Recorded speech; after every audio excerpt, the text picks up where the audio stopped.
We in Any Way Live. Today, I received in my email Napoleon Hill memories from today and yesterday, something like that. It's a newsletter, and it was issue 738. Comes out every single week, and every single week I get it, I mark it as opened, and then I file it in my Gmail. I don't think I've read one of these in years, but I can't bring myself not to subscribe to it, to hit that unsubscribe button, because I think someday I'll look at these. Someday I will take a look, and the right thing will hit me at the right time. Well, I went and I looked under the file in my Gmail, marked Napoleon Hill, and all it is are his newsletters. It dates back to issue number 10 when I first signed up in 2007, about March 2007, actually. So I guess that would be exactly 14 years ago. Wow. Wow. And I don't have every issue. There are like 642 emails that I've saved. So some of them I've either forgotten to save, or I deliberately said, I'm not going to save it this week. I'm just not. There's no point. But I still never unsubscribed. Do you have things like that? Do you get anything in your email that you just kind of file away? Do you get anything in life that you just file away? Are you like me? Do you hoard information? Now, I'm a big book guy, both Kindle books. I got so many Kindle books that I never look at. I don't know why I've ever gotten any of them. A lot of them are free, or 99 cents, because people put their books on sale for 99 cents and then make you sign up to their list to get it for 99 cents or something. There are just lots of different ways I have accumulated this massive section of Kindle books. But I have a lot of real books. I'm looking at my bookshelf right over there, and then my office has books, hundreds of books. Some comics, like I mentioned yesterday, graphic novels, but whole speaking book collection, a whole sales book collection, leadership, self-help, some of my old kids' books when I was a kid. Not my kids' books, but my kid books. Does that make sense? And yes, I do believe I have Green Eggs and Ham in that particular collection. But I don't read them. I mean, I've read them. A lot of them I've read, but a lot of them I have yet to read. And I'm not sure if I'll ever read them, and I still buy more. And I know that's a common problem. But you always think that next book, when I get to that one, it's going to have something that's going to change my life. I just need to read that biography of Albert Einstein. Yeah, no, I just need to read that next book by Anthony Robbins. Oh, whatever it is, I know when I get to it, it's going to change my life.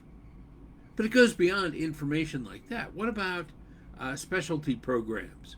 Little things like the programs you could buy online, like Doodly, or that program where you can make a video and you can put a thing on top and a thing on the bottom so it looks like a square on Facebook, and it gets more attention, and you can use subtitles and that kind of thing. There are all sorts of little programs out there today, programs on how to write your book in an hour or in an hour a day. Lots of white papers that you can get.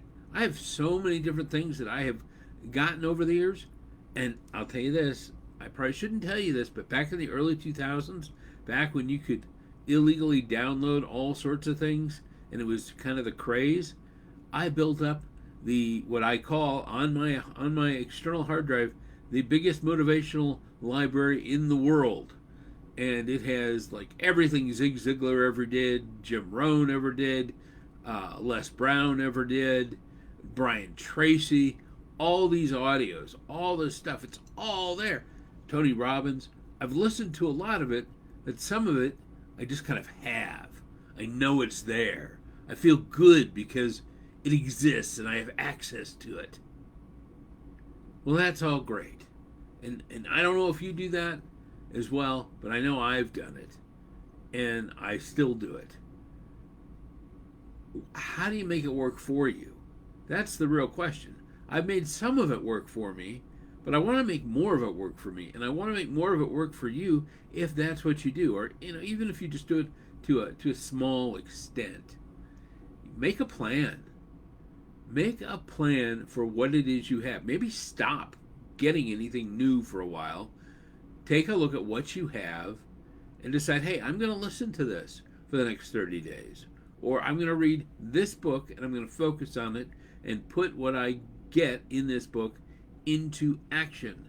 And I'm not going to let myself get scatterbrained about which book I'm reading or about the next book that I want to get. Or give some of it away.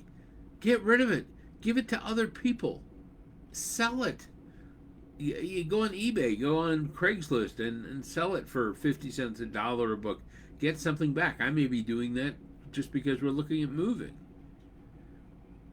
But information and products like the online products, programs that you might invest in, they only work if you do something with them, if you read them, if you put the ideas you get into action, if you actually use that video program to create a doodly on your next video. If you use what you have, then you can't call yourself a hoarder because you're an executioner, although that's really not a good term, is it? But you do execute on the things that you get, on the ideas that you have, and that's good. But I'm willing to bet we all have so many more things left to be executed in our lives, so many more resources that we could use, that we could get something out of, that because we have let them stack up and we just feel good just to have them, they aren't serving a purpose. They are not living their best life by helping you live your best life, which was the whole reason you got them in the first place. So maybe this was all just a big pep talk for me. Maybe you understand. Maybe you're right there with me. So go out, do something with what you have. Use it or get rid of it. Gift it to somebody, but do something so that it's not just sitting there. Except for all those Kindle books, they're all just on the cloud. Who cares, right? And it's not bugging anyone. Win anyway. Have a win anyway day, and make sure you're living your win anyway